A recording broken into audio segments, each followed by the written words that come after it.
berada di daerah Lawung dengan keindahan alam yang luar biasa, anugerah dari Allah yang diberikan kepada umat manusia.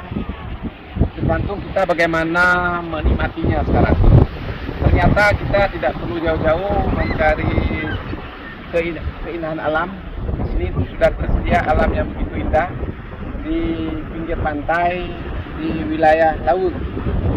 Ini potensi sekali untuk kita jadikan sebagai destinasi wisata ya, apabila kita bisa kelola dengan baik.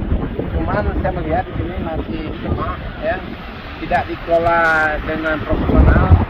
Ini pasti kita sayangkan, potensi sudah ada tapi ya mungkin ya belum terpikir bagaimana mengelola. Padahal ini bisa meningkatkan ekonomi masyarakat, akan terjadi dampak ganda dari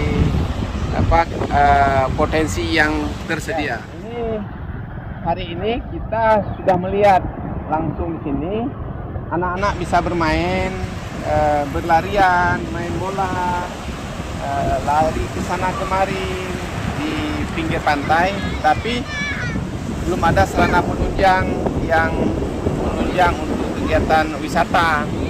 Alam indah, pengelolaan nggak ada, sehingga ini sangat kita sedihkan. Harusnya ini pihak-pihak yang kompeten ini harus memikirkan.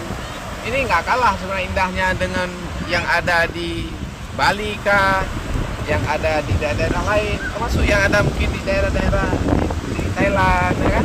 Ini indah, jorok memang ini kelihatan masih. Mudah-mudahan ada pihak yang tergugah hatinya untuk mengembangkan di kemudian hari. Kita harapkan seperti itu.